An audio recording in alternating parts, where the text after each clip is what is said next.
Hello and welcome again to St Mary's Online.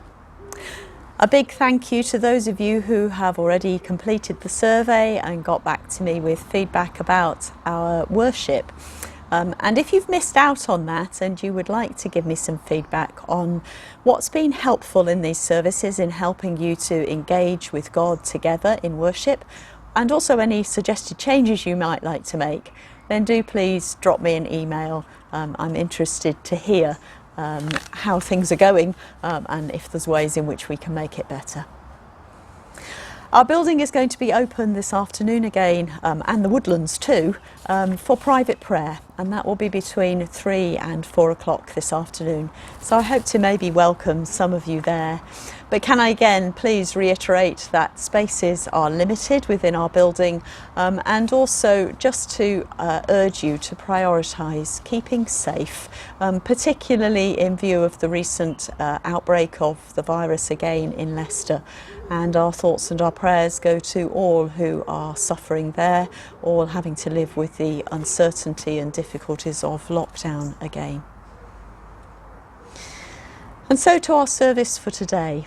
You might be aware that it's the 72nd anniversary of the NHS, and we are being called as a nation to again join in a clap for carers at 5 o'clock today.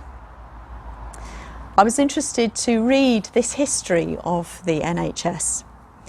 The National Health Service came into being on the 5th of July 1948. During post-war reconstruction, improving the health care of the nation was seen as crucial to the nation's recovery.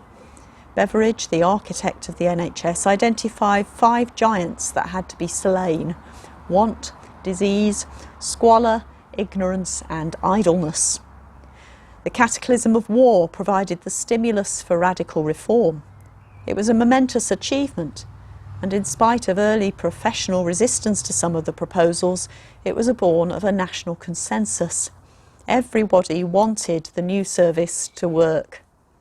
The NHS was based on principles unlike anything that had gone before. It was financed almost entirely from central taxation. That the rich paid more than the poor for comparable benefits was regarded as a crucial part of the scheme. Everyone was eligible for care, even people temporarily resident or visiting the country. It's truly remarkable. What an inspired vision. And it made me think how it related also to the 3 themes that we've been exploring over the past 3 weeks. Greater togetherness. The NHS grew out of a sense of community spirit and was available to everyone equally. Valuing life over money. It was funded from central taxation, and there was an acceptance that the rich would pay more than the poor for the same benefits. And greater imagination. It must have taken great imagination and perseverance to push through the idea. And it just shows how we can act together for change, try to build a better world. In Christian understanding, we would say be part of building God's kingdom here on earth. And so it seemed right to join in celebrating the NHS as part of our service today, to give thanks and pray for the doctors and nurses and all involved in healthcare, and to give thanks for the vision and determination to set it up, and pray for its continuation on those foundational values. And as we give thanks for the NHS, so we give thanks too to God for the gift of healing.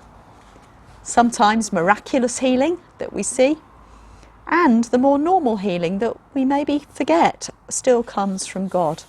The natural processes that are inbuilt into creation, and human skill and care, that's all part of God's healing provision for us.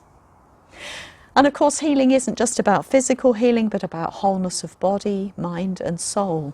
Nor is it only about individual healing. We'll be praying too for the healing of the nations. All of those things form elements of our service today. And so I invite you to join me in worship as we begin now with our opening responses. Praise God who made heaven and earth, who keeps his promise forever. Let us give thanks to the Lord our God, who is worthy of all thanksgiving and praise. Blessed are you, sovereign God, gentle and merciful, creator of heaven and earth. Your word brought light out of darkness, and daily your Spirit renews the face of the earth. Your anointed Son brought healing to those in weakness and distress. He broke the power of evil and set us free from sin and death, that we might praise your name forever. And so we begin our praise by singing together the hymn, "We Cannot Measure How You Heal."